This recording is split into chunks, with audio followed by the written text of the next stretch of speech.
You carry on your shoulders the hope of all humanity. For the first time in the history of international relations, the nations of the world have set up one common body to consider and, when possible, to rectify the economic and social problems that beset mankind.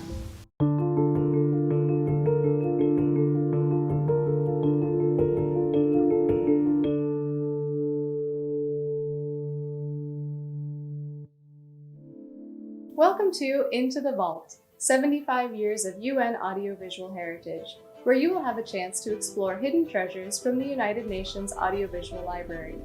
This month, we will be exploring another of the UN's 6 main organs, the Economic and Social Council.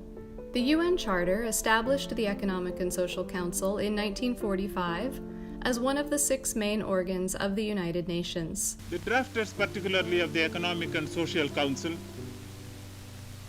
had a very big task to perform, but a task in which enthusiasm was the most prevalent feature.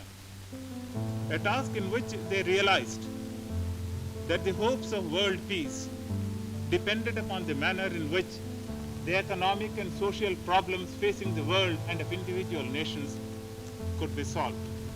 ECOSOC, as the Council is commonly known, is the United Nations' central platform for fostering debate and innovative thinking. I believe that now, on the eve of a new millennium, it is time to break the silence.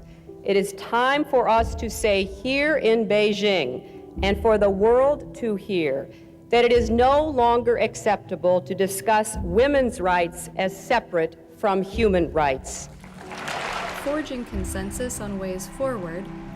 Mr. President, I agree with the delegate of Canada that we do well to discuss these documents which are put before us. And coordinating efforts to achieve internationally agreed upon goals. The Council is made up of 54 member states, elected by the General Assembly for 3-year overlapping terms, and distributed geographically to ensure equitable representation among regions.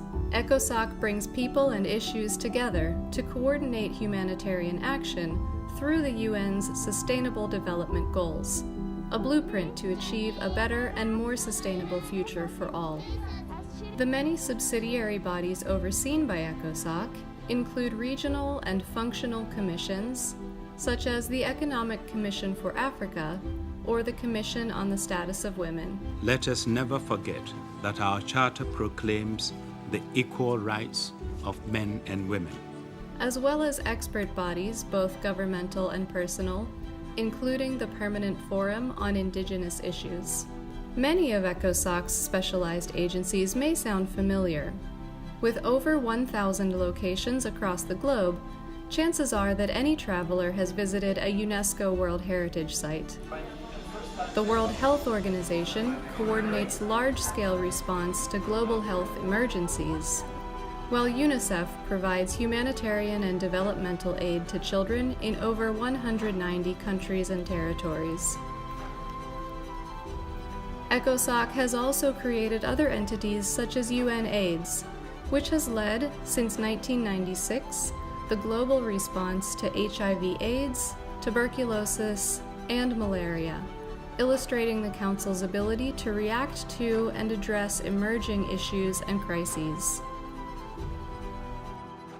It was the visionary Swedish architect Sven Markelius who best expressed the ongoing work of the Economic and Social Council through the design of the Council Chamber, leaving the ceiling over the public gallery unfinished, with exposed pipes and ducts creating a symbolic reminder of the importance of the structure and foundation behind the Economic and Social Council's never-ending work.